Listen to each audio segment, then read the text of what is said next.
thing I do every morning is drink at least 8 ounces of water. That helps circulate the body, makes the body feel good.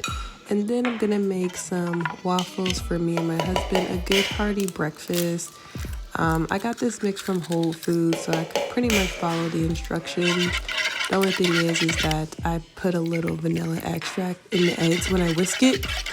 Game changer. This is whole wheat mix, so it's actually a really healthy alternative.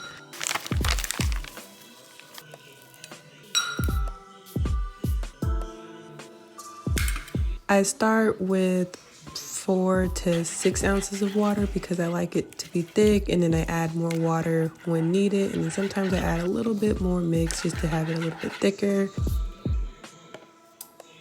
We heat 2 different waffle makers because my husband likes the circle one and I like the square one. It's all cool.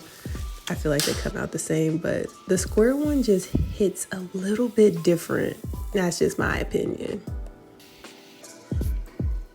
And then I wanted to add some fresh fruit on top because it just gives a little bit elegance and like you're doing a fine dining experience.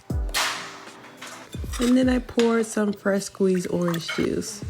I drink coffee in the later of the day. I don't try to drink it early in the morning, and I put vanilla extract in my sugar mixture. Since it's Valentine's Day, I did get some Valentine's Day coffee. It's got chocolate and cream. It's so good. And I just brew it like normal. And the one thing that I kind of do as a game changer is I froth my milk. I put some vanilla extract in there. No sugar because we're trying to be healthy.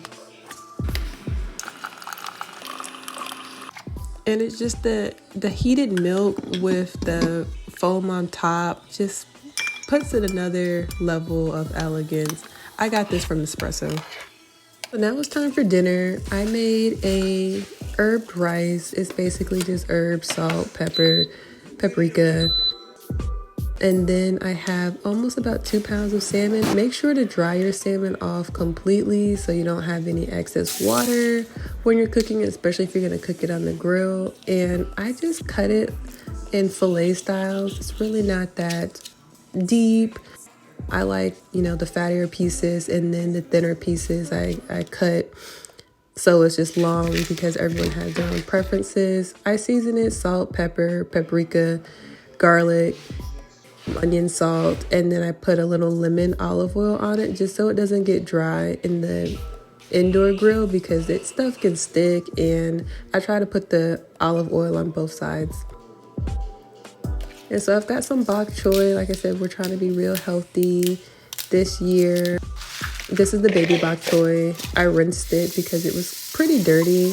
And then usually I just kind of cut the stems off because some people don't like it. I like it because it gives it an added crunch. Putting the salmon on the grill. That's going to be grilled for, I believe, 8 to 9 minutes. You just kind of have to check your doneness for that. You don't want to really overcook salmon. And then the bok choy was pretty simple. Olive oil, garlic, a little salt and pepper. I think I put some smoked paprika just because I like the smokiness in my dishes and to really bring out the umami. Yes, I cook in a rice cooker, and we're all done.